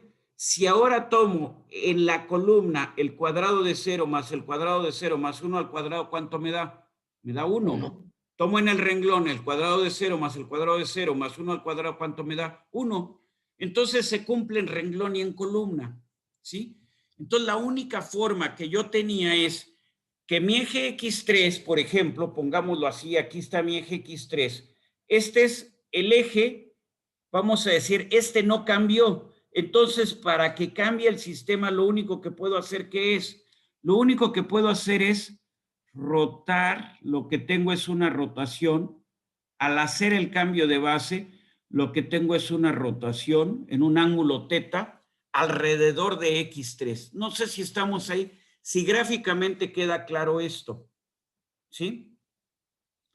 Entonces, ahora, si esto es claro, entonces ahora pongo voy a poner así, no, yo creo que con este se ve más. Entonces, yo tengo mis vectores unitarios. El vector unitario 3, ¿cómo es con respecto al vector unitario 1? Bueno, no me gustó esto, lo vuelvo a hacer. Lo vuelvo a hacer porque no me gustó. ¿Cómo es el vector unitario 3 nuevo con respecto al 3 original? Son iguales, son colineales, ahí puse los dos. Pero el vector 1 nuevo, ¿para dónde va? Va para acá. Y el vector nuevo 2, ¿para dónde va? Va para acá. Muy bien. Entonces, aquí que tengo el vector unitario E3' o E3 principal. el vector unitario E1 principal y el vector unitario E2 principal. Muy bien, entonces E1 y E2 son composiciones ¿de quién? E3 es composición, no, porque E3 es perpendicular. Entonces E1 principal es una composición lineal del vector unitario en 1 y del vector unitario en 2 originales. Y entonces me preguntaba su compañero y hice todo este drama para sacar Q. Cuando nosotros hacemos una rotación alrededor de un eje, nos queda así, donde θ es el ángulo de rotación, coseno de θ, seno de θ, 0, menos seno de θ, coseno de θ, 0, 0, 0 y 1. Ese es exactamente lo que vamos a tener aquí. Entonces, cuando tengo una rotación, el término en la diagonal, el término 1, 1 y el término 2, 2, ¿cómo tienen que ser? Son iguales. Por eso por eso los del signo, yo ya, vamos, al hacer una rotación, estos dos, ¿cómo tenían que ser? Exactamente el mismo. Y este término en la matriz o en el tensor, como ustedes quieran llamarlo, este término con este término, ¿cómo tenían que ser? Iguales, pero de signo contrario. Me van a decir ahorita varios, no entendí. Muy bien, lo vemos de otra manera. Muy bien, veámoslo de otra manera. A ver, vamos viéndolo en la tablita, ¿sí? Entonces tenemos X1, como hemos llenado la tablita es, aquí pondríamos un ángulo que le llamamos θ11. Muy bien. Y lo veo aquí en la gráfica. θ1, ¿qué es? ¿Es la rotación o es el giro que tiene X1 para ahora pasar a la nueva posición de X1 principal? Este ángulo, ¿qué viene siendo? Este ángulo le llamo θ11. Pero este ángulo θ11, ¿con quién corresponde? Con el ángulo de rotación, alrededor de quién estamos rotando, de X3. Esto es simplemente, ¿cómo le podría llamar? Le llamo θ. Muy bien. Y ahora veo el otro ángulo. Muy bien. El otro ángulo, ¿cómo le llamo? θ 1, 2. Muy bien. Es entonces del eje, vamos a decir 1, es del eje 1 nuevo al 2 original. ¿Dónde está el ángulo? Es ese ángulo, ¿no? Esto es θ 1, 2. Es el ángulo complementario. Entonces, aquí tendríamos para el coseno, sería coseno de pi medios menos, bueno, menos θ 1, 2. O sea, tendríamos que sacar el ángulo complementario. Muy bien, a ver, no, estoy diciendo una mentirota, qué mentiroso soy. Esto es coseno de pi medios, ¿sí? ¿Y aquí qué va? Si quiero sacar θ1, 2, θ1, 2, yo creo que me estoy adelantando. Mejor primero digo cuánto vale θ1, 2. Y digo, θ1, 2, observo claramente que es igual a pi medios menos ¿quién? Menos θ1, 1. Este es θ1, 2. ¿Estamos de acuerdo? Entonces, si yo ahora saco el coseno de θ1, 2, ¿sí? Esto es igual a ¿quién? Bueno, sería el coseno de esto que tenemos aquí, ¿no? sería el coseno de pi medios menos teta 1, 1. Y esto sería igual a ¿cuánto? ¿Sí? Esto sería igual a el seno de... O sea, a final de cuentas, esto sería el seno de teta, ¿no? O de teta 1, 1. Teta 1, 1, esto sería entonces igual al seno de teta, ¿no? Es el ángulo complementario. Entonces, el coseno del ángulo complementario es el seno del ángulo que teníamos originalmente. Entonces, ahí está el seno de teta. O puedo poner realmente coseno de pi medios menos teta 1. Muy bien. Entonces, con esto, ya tendríamos estos, ya podríamos sacar aquí los cosenos, ¿no? Con esto que tenemos ahí. Entonces, ¿qué estoy diciendo simplemente? Que esto es coseno de teta 1, 1. Ya le voy a poner así. Coseno de teta 1, 1, que es coseno de teta. Y aquí, ¿qué sería? Simplemente seno. Ya no me alcanzó el espacio. Seno de teta. Muy bien. Vamos al otro eje. Cambio los colores. Muy bien. Entonces ahora tomo el ángulo que va del eje nuevo 2 al eje 1 original. ¿Eso cómo le llamo? Teta 2, 1. Entonces el ángulo que va desde aquí hasta acá, ¿sí? Y esto entonces, diría yo, coseno de teta 2, 1 es igual al, o sea, teta 2, 1, ¿qué es? Coseno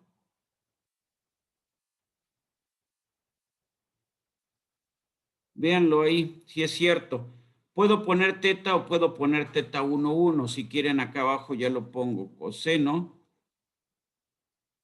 de pi medios más teta. ¿Estamos de acuerdo? Desde x2 principal hasta x1 principal, ¿qué ángulo hay? Hay pi medios, ¿no? Son mutuamente perpendiculares. Y desde x1 principal hasta x1, ¿qué ángulo hay? Hay teta 1, 1, que también lo hemos llamado teta o ángulo de rotación. Cuando nosotros tenemos esto, coseno de pi medios más teta, revisamos nuestros cursos básicos de trigonometría. Y entonces esto es igual a menos seno de teta, que es lo con lo que sustituimos, ¿sí? Y por último, y por el gran premio de los 64,000, decimos el ángulo teta 2, 2 es desde el eje 2 nuevo hasta el 2 original. ¿Qué ángulo tengo aquí? Esto es teta 2, 2. ¿Y esto cuánto es? Pues es el ángulo de rotación alrededor del eje 3. Simplemente le llamamos teta. Entonces el coseno es coseno de teta. Y entonces ahí tengo ya la descripción que habíamos mencionado anteriormente. Entonces no sé si está la idea. ¿Por qué sabía con qué signos tenía que ir? Porque se tenía que cumplir esto. Entonces tenía que ir signo positivo, o bueno, coseno de teta, seno de teta, cambio de signo en el siguiente renglón, menos seno de teta, y estos dos términos, este término aquí en este renglón y este término en este renglón, ¿cómo tienen que ser para una rotación alrededor de un eje? Muy bien. Ahora no se me hagan bolas, la rotación puede ser alrededor del eje 3, alrededor del eje 1 y alrededor del eje 2. Entonces, estos términos van a aparecer, pero puede ser que aquí haya coseno de teta, 0, seno de teta, ¿sí? Y entonces me quedaría por acá 0, 1, 0, menos seno de teta, ¿qué me quedaría aquí? menos seno de teta, 0, coseno de teta. O sea, los términos van a aparecer independientemente de la rotación. Lo que va a cambiar es la posición dentro de la matriz. Entonces, insisto, aquí tengo rotación alrededor del eje 1, pero puedo tener rotaciones alrededor del eje 2 y puedo tener rotaciones alrededor del eje 3. No sé si estamos de acuerdo. Si con eso está la respuesta a la duda que ustedes tenían. Sí, profesor. ¿O están peor que antes? Los dejé peor. ¿No? Bueno, espero que no. Pero, profesor, Dígame usted. entonces, ahorita en este caso, el ángulo teta va a ser el mismo para, Así es. En una pero rotación, nada más en este caso. nada más es en este caso, en rotaciones alrededor de un eje, ¿sí? O sea, esto puede ser, insisto, ahorita lo hice girando alrededor del eje 3, pero ¿qué pasa si el giro es alrededor del eje 1? Simplemente me pongo así. A ver. Bueno, voy a hacerlo simplemente borrando aquí. X1, voy a poner nada más, voy a cambiar los índices para no borrar toda la figura. Muy bien. Entonces vamos a suponer que la rotación fue alrededor del eje X1. Entonces, aquí tengo X1. Tengo un sistema derecho, entonces esto tendría que ser X2 y este sería X3. Muy bien. La matriz, ahora mi problema es cómo me queda la matriz. Muy bien. Bueno, primero pongo la representación, ¿no? Y digo, esto va a ser así. Muy bien.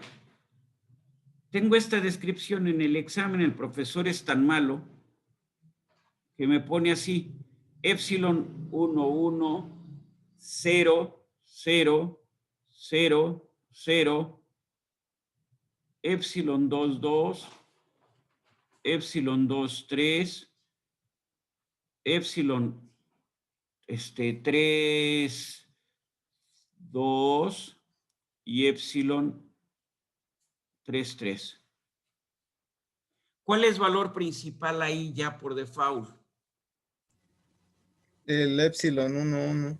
Claro. Entonces estoy viendo aquí. Entonces aquí hay ceros y aquí hay ceros. Entonces el que ya es valor principal es este, ¿no? Entonces la rotación alrededor de qué eje va a ser? Va a ser alrededor del eje 1.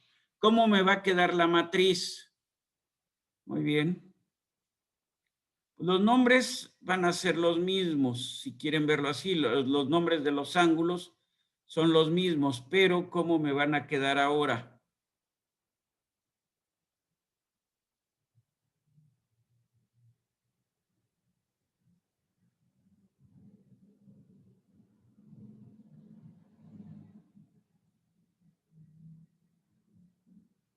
Permítanme tantito, ahorita nada más borro porque si no se hace un lío aquí con todo encimado.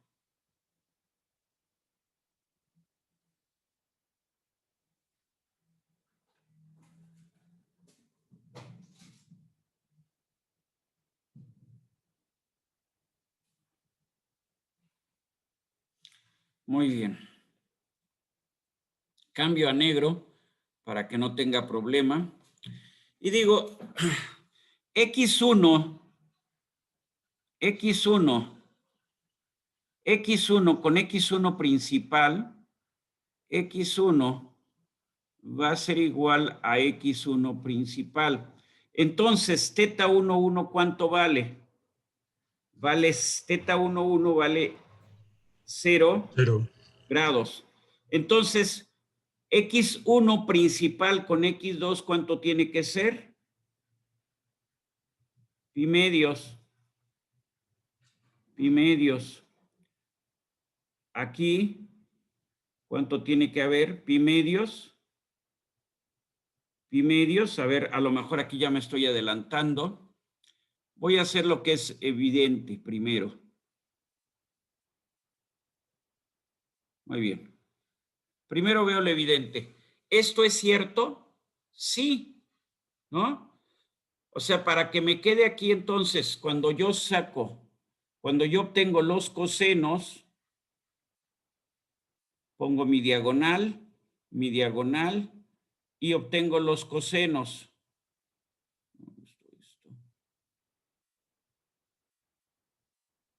Ahí tengo mi diagonal y obtengo los cosenos. Coseno de 0 es 1. Y estos que tienen que ser coseno de 90 es 0 y esto es 0. Muy bien. Ahora me voy vamos a decir, ¿cómo tiene que ser X1 original, ¿sí? Con respecto a los nuevos ejes X2 y X3? Pues tienen que ser perpendiculares, ¿no? No hay de otra. Aquí tiene que ser pi medios y aquí tienen que ser pi medios. Entonces, pongo sus diagonales, saco los cosenos. ¿Cuánto me debe de quedar los cosenos en estas dos? Me tienen que quedar, ¿cuánto? 0, coseno de 90, 0 y 0. El cuadrado en renglón, la suma de cuadrados en renglón y la suma de cuadrados en columna tiene que ser 1. Muy bien. Ahora, pregunto, ¿cómo va a ser? Entonces, este es X1. Voy a borrar todo esto que está aquí encimado. Voy a borrar todo esto porque si no me genera muchos problemas para entender. Voy a borrar también todo esto. Todo esto, ahí así. Muy bien. Aquí esto, aguas, sigue siendo teta 1, 1. Muy bien, muy bien. Esto ya no cumple. Eso era para el caso anterior.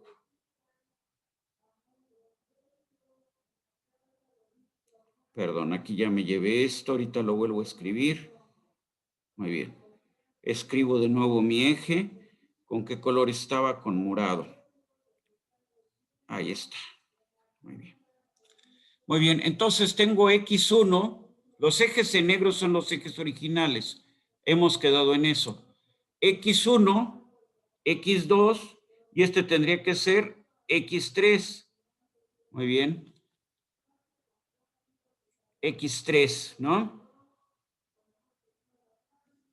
Este tendría que ser entonces X2 principal y X3 principal.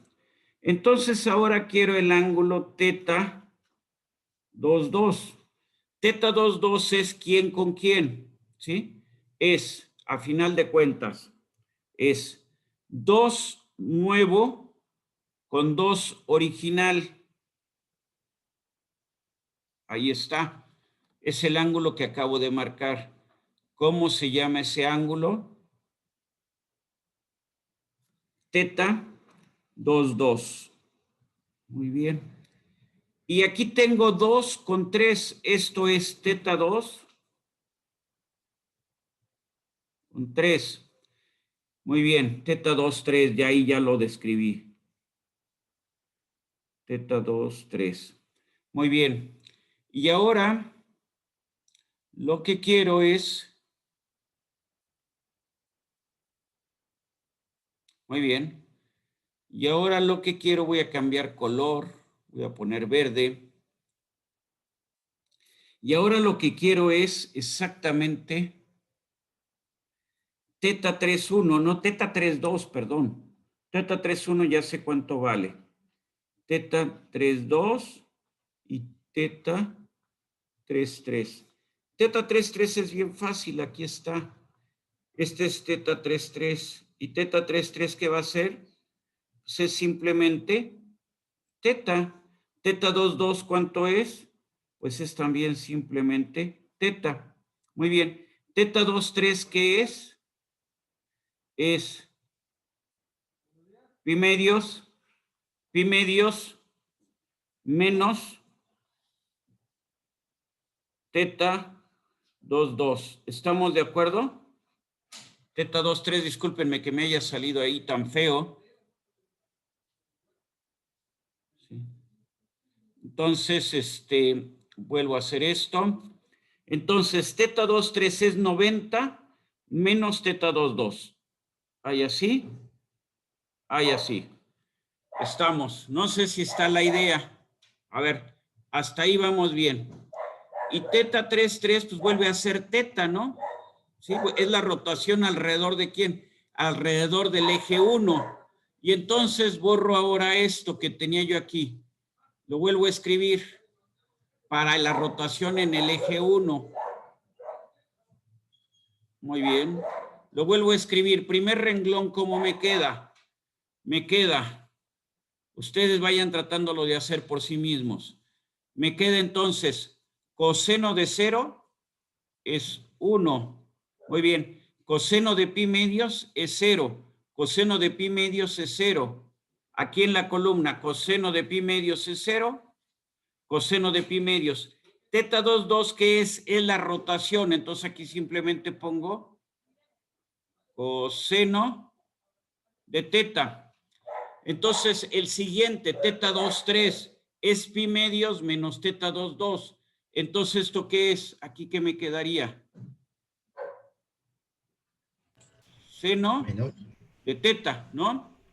Teta 3, 3, ¿qué es? Vuelve a ser teta, lo pongo. Aunque me brinque uno, lo pongo. Este es coseno de ¿quién? Coseno de teta. Ahí está. Y me falta, ¿quién? El teta 3, 2.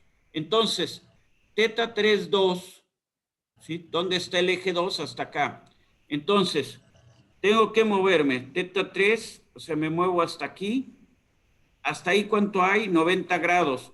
Y luego me tengo que girar este pedacito adicional. Este pedacito adicional, ¿cuánto vale? Vale teta. Entonces, teta 3, 2 es igual a pi medios más teta. Coseno de teta 3, 2 es igual a menos seno teta.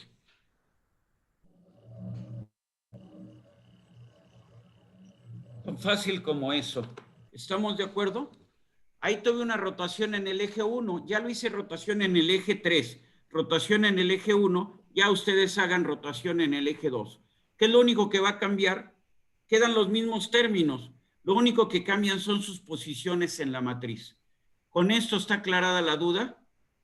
Sí, profesor, gracias. ¿Sí? Muy bien.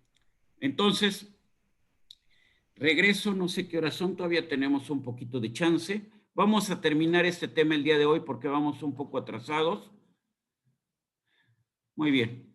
Entonces, estábamos aquí. La duda había surgido, bueno, ¿cómo considerarlos, no? Espero que con todo lo que hemos hecho ya haya quedado. La duda era por qué el signo, por qué había jugado yo con el signo.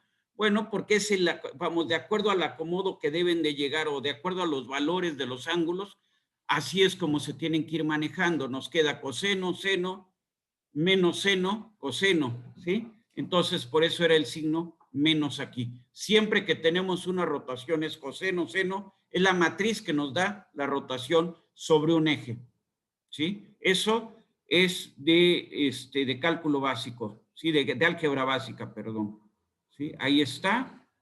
Entonces, ahí tenemos, todo esto ya lo habíamos demostrado, había quedado la idea, y entonces nos queda el tensor ortogonal de esta forma, ¿no? Ahí está, ¿sí? Quedamos que ahorita lo que vimos es que estas posiciones o estos valores podrían intercambiarse si la rotación es en el eje 1 o es en el eje 2. Aquí la rotación fue alrededor del eje 3. Podemos comprobar que esto es, el Q por Q transpuesta es la identidad simplemente multiplicando, ¿sí? Muy bien. Entonces, tenemos a este sistema, los valores principales son estos, y la matriz de rotación es esta. ¿Queda la idea? ¿Queda qué es cada uno de estos términos? ¿Qué representa geométricamente? Sí, ¿Sí? profesor. Muy bien, gracias. Entonces, si tienen ustedes tiempo, mucho tiempo para hacer las cosas, bueno, esto yo no se lo recomiendo hacerlo a mano. Aquí es más o menos factible hacerlo a mano. ¿Qué les recomiendo? Que vean en su calculadora, que vean en su computadora, cómo pueden ustedes ir haciendo multiplicaciones de matrices, que en este caso van a ser muy comunes en el curso. ¿Por qué? Porque empezar a multiplicar matrices a mano es muy fácil que se equivoquen.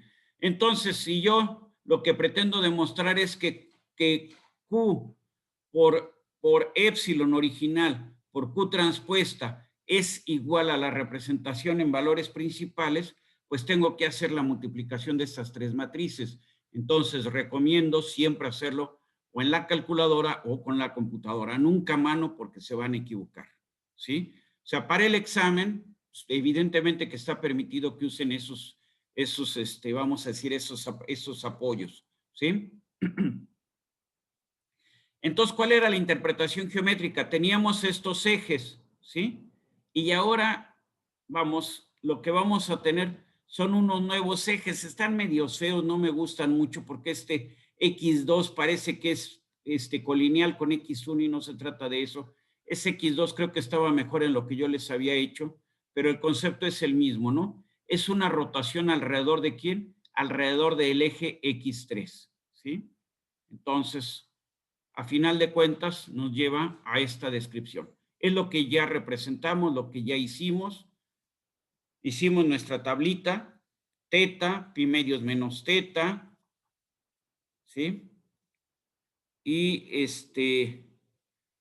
pi medios más teta, teta, pi medios y 0 grados. Esto ya lo habíamos construido, no debe de haber problema. Y simplemente estamos generando todas nuestras representaciones. Ya sabemos ahí cómo nos queda nuestra matriz ortogonal, nuestra matriz de rotación. Ahí estamos, ¿sí? Quedamos que la podemos, en el caso de rotaciones, lo podemos presentar así. Espero que no haya problema hasta aquí. Muy bien, ahí está. En este caso, podríamos tener el ángulo. ¿Sabemos nosotros que cuánto es el valor? Nosotros tenemos coseno de teta, ¿no? Entonces, ¿el valor cuánto es? Acá lo teníamos, es 0.96, ¿no? Entonces, si quiero saber cuál es el ángulo, simplemente el ángulo cuyo coseno es 0.96, y entonces el ángulo cuyo coseno es 0.96, y tenemos que la rotación alrededor del eje X3 es 16.26. Entonces tenemos coseno de 16, seno de 16, menos seno de 16, coseno de 16. ¿Estamos de acuerdo? Entonces, en este caso es bien sencillo hasta calcular el ángulo al que está rotando. Muy bien. Esto lo hicimos el lunes. Me he dedicado el día de hoy a retomarlo y espero que quede claro. ¿Podemos avanzar? Que ustedes me dicen. Sí, profesor. Sí, Muy bien. profesor. Bueno, cambiamos totalmente la frecuencia. Aunque sean 10 minutitos, voy a cambiar totalmente la frecuencia. Voy a hablar del gradiente de deformación. Todo lo que, esto que estuve hablando de las deformaciones infinitesimales y todo, siempre usé el término infinitesimal. Pero ¿qué pasa si tengo deformaciones que son finitas? Bueno, entonces tengo que acostumbrarme a trabajar también eso. Para eso lo primero que voy a hacer es hablar del gradiente de deformación. El gradiente de deformación, bueno, primero, nosotros sabemos que la trayectoria, ¿cómo es? La posición final, que es X euleriana, es igual a la posición inicial, que es la X lagrangiana, más el desplazamiento, que es U de X, T. Eso lo hemos repetido 1000 veces. El gradiente de deformación es simplemente sacar la derivada, sacar la parcial de la ecuación de trayectoria con respecto, bueno, la parcial en coordenadas lagrangianas. Entonces, ¿qué es lo que ponemos aquí? Ponemos el término de gradiente de X, o sea, de la trayectoria en una base lagrangiana. Gradiente de X en X más el gradiente de U de XT en X. ¿Cómo lo expresamos? Así, en parciales. ¿Hay alguna duda? Muy bien. Aquí la pregunta es, parcial de XY en XJ, ¿cuánto es? Y esto es fácil que caigan en error. ¿Cuánto vale? Estos tienen que ser matrices. X era un vector, pero al sacar el gradiente que tenemos ahora, un tensor de rango 2. Muy bien. Entonces, les doy dos opciones. Esta parcial de XY en XJ es una matriz nula o un tensor nulo de rango 2 o es la delta de Kronecker o la identidad, como ustedes la quieran ver. ¿Cuál de las dos es esta? ¿No? ¿Mandé, Víctor? La identidad, ¿no? A ver más fuerte porque casi no se escuchó. La identidad. Desde luego que es la identidad, ¿no?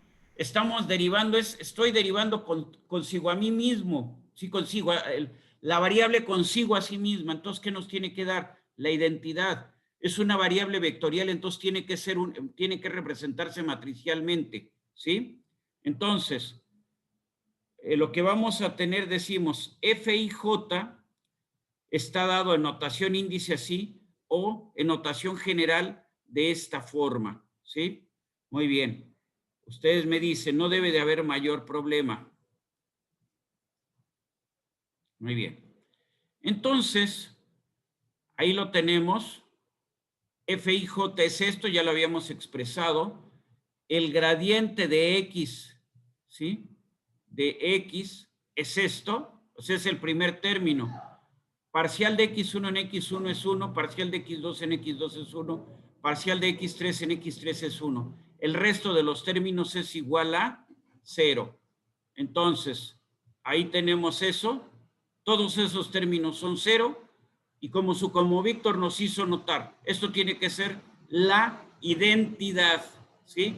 Y entonces tenemos el gradiente F va a ser I más el gradiente del desplazamiento. Este gradiente lo utilizamos en la deformación infinitesimal, si ustedes se acuerdan, ¿sí? Y entonces en notación índice lo expreso así. Ahí está. Muy bien. ¿Alguna duda? Creo que no hay mayor duda ahí. Muy bien. Ahí está. Muy bien. Ahorita deben de ser más o menos como 20 para las 9. Yo no tengo reloj. ¿Qué horas tienen ustedes por ahí? Yo tengo 8:44. Bueno, a ver, al inicio había algunas dudas con respecto a la tarea. Si quieren, usamos el tiempo. Dejo aquí la presentación y usamos el resto del tiempo para hablar de dudas de la tarea. ¿Sí? A ver, ¿qué dudas hay? Si alguien me dice. Ustedes me dicen, ¿hay dudas o no hay dudas? ¿No hay? Le continúo 6 minutos más. Vale. Entonces, no hubo dudas, continuamos. ¿Sí? Todo esto es lo que teníamos. Muy bien, aquí lo que nos va a interesar, esto es muy fácil de entender, ¿sí? Bueno, lo podemos ver entonces así. dx es igual al gradiente de deformación por dx, o lo podemos ver multiplicado por izquierda o multiplicado por derecha, ¿sí? F no tiene que ser una matriz simétrica o un tensor simétrico, puede ser un tensor antisimétrico.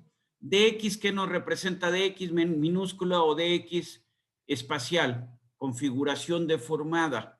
Dx mayúscula o dx lagrangiana, ¿qué nos representa? Configuración inicial o sin deformar, ¿sí? Lo podemos manejar con esto, lo podemos manejar con inversas, es exactamente lo mismo, ¿sí? Y aquí es el punto donde me voy a quedar porque esto es fundamental ya para lo que vamos a ver en el curso. voy a hablar del teorema de descomposición polar. Esto nos dice que F, ¿qué es? F es una matriz o tensor de rango 2. Un tensor de rango 2 se puede descomponer en el producto de dos tensores. Un tensor simétrico, que en este caso nos va a representar deformación, y un tensor que es ortogonal, ¿sí?, que nos va a indicar rotación. Entonces, vamos a tener un tensor simétrico que vamos a llamar U o V, dependiendo si multiplica por derecha o multiplica por izquierda, ¿sí? ¿Cómo son U y V? Son simétricos, pero no son iguales U y V, ¿sí? Muy bien. Entonces, R, ¿qué va a ser? Es un tensor ortogonal, entonces, su inversa, ¿qué es? Es igual a su transpuesta, ¿sí? Y entonces nos dice que al pasar, si lo quieren ver así, de la configuración no deformada a la configuración deformada, lo que vamos a tener es, lo vamos a descomponer el movimiento en dos cosas, en una rotación más una distorsión, más una deformación, ¿sí? Eso es lo que nos dice el sistema en sentido estricto, físicamente es lo que nos está diciendo, ¿sí? Muy bien. Entonces, dx', pues, ¿qué nos dice? Es U por dx y nos dice cómo se deformó, ¿sí? Y R, si lo aplicamos, R por dx', ¿qué nos va a decir? Nos va a decir cuál es, vamos a decir, cómo cambiaron los ejes, cómo rotó el cuerpo, cómo rotó la partícula vamos a decir, al pasar de una posición 1 a una posición 2, ¿sí? Muy bien, eso es lo que nos están diciendo en sentido estricto para que entendamos. Entonces, F nos lleva de la condición inicial a la condición final. Pero ese cambio de la condición inicial a la condición final representa dos cosas, rotación y representa otra cosa, deformación, ¿sí? Rotación y deformación. Entonces, si la descomposición la hacemos por derecha, le expresamos RU, y entonces U es la matriz de Cauchy para la descomposición, o B de matriz por derecha, o B matriz por izquierda, ¿sí? Muy bien, si jugamos, ¿sí?, con estos términos, ahí estamos, descomposición por derecha y descomposición por izquierda. Muy sencillo, ¿sí? Muy bien. Si decimos nosotros que la rotación es igual a la identidad, ¿eso qué significa? ¿Cuánto vale la rotación? Vale 0, o sea, no hay rotación, ¿sí? Entonces, en este solo caso, U y B van a ser iguales. Serán la identidad cuando no hubo nada, solamente hubo una traslación, no hay deformación. Cuando U y B son la identidad, U y B son iguales y son la identidad, en ese caso no hay deformación. Entonces, R igual a identidad, no hay rotación. U y B iguales a la identidad, no hay deformación, ¿sí? Muy bien.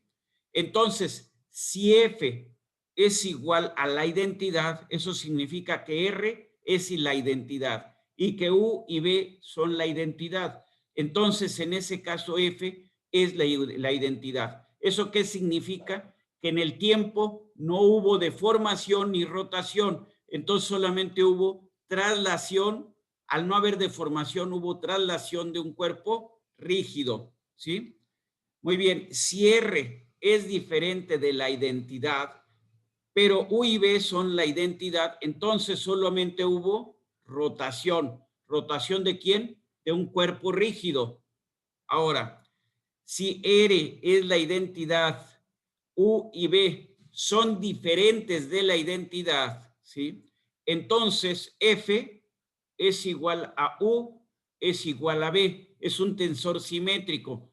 Entonces, si el caso es que R sea la identidad, solamente existe deformación. Entonces, de esta manera podemos entender a través del gradiente de deformación muy sencillo lo que está pasando. Si ambos, tanto el tensor R como U y B son diferentes de la identidad, entonces, primero, U será diferente de B.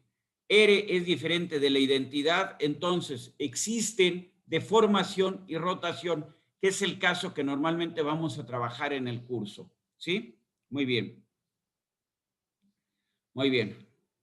Entonces, F es igual a F transpuesta, no necesariamente, normalmente va a ser F, va a ser diferente de F transpuesta, o sea, F es un tensor no simétrico. U y B sí son simétricos, ¿sí? ¿Qué es lo que hacen U y B?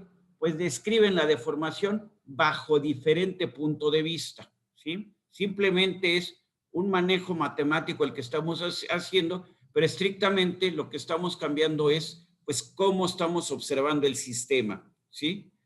Muy bien. RU tiene que ser igual a BR, ¿sí? Porque ambos son igual a F. Y entonces podemos jugar aquí con las R's. Entonces, R transpuesta por R, que va a ser la identidad. Eso nos va a dar la U.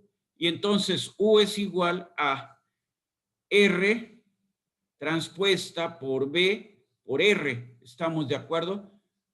A la inversa, ponemos lo mismo, ¿sí? Pero ahora, ¿qué hacemos? Multiplicamos la BR por R transpuesta. Se cancela R por R transpuesta y nos queda que B es igual a R por U por R transpuesta. Entonces, U y B solamente son iguales, sí y solo sí son iguales cuando R sea la identidad, porque multiplicarla, premultiplicarla y posmultiplicarla haciendo la identidad es lo mismo que lo que tenemos en la operación abajo. ¿Estamos hasta ahí claros de lo que es el gradiente de deformación y el teorema de descomposición polar? Ustedes me dicen. Sí, ¿Sí? ¿Está claro? sí. Sí, profesor. Bueno, pues yo creo que ya es hora de desayunar, para que les queden aunque sea 5 minutos para tomar algo antes de su clase de las 9. Nos vemos el lunes y la tarea que tiene que ver con deformación ayer se debe de haber publicado y si no se publicó ayer, hoy se debe de publicar para que vayan viendo ustedes y las dudas salgan el lunes, si es que hay dudas. Si quieren mandarme, si por ejemplo ahorita no se acordaron de una duda, me pueden mandar al correo electrónico sus dudas y por ese medio les voy contestando, ¿sí? Si fuera algo muy complejo de explicar a través del correo electrónico, lo explico a la siguiente clase. Muy bien, nos vemos, que estén ustedes bien. Profe, Cuídense mucho, dígame usted. el lunes sí hay clase, es que es puente. Tiene usted toda la razón, ¿sí? Nos vemos el miércoles. Bueno, pues descansen un día más. Nos vemos entonces el miércoles. No me acordaba de eso. Que tengan buen, pues pasen buena semana, buena continuación de semana y un excelente fin de semana, ¿sí? Que estén Profe. bien. Profesor, Profe, luego. ¿cuándo va a Muchas subir gracias, las profe. clases de la semana pasada? Mándeme usted. Las subo entre hoy y mañana, las de la Gracias. semana pasada, ¿sí? Sí, gracias. Órale, pues ándele. Nos vemos. Hasta luego. Bye. Hasta luego, profe, gracias. Bye. Hasta luego, profe. Gracias, hasta luego. Hasta luego, Hasta luego, profe. profe. Hasta luego. Que estén bien. Hasta luego todos.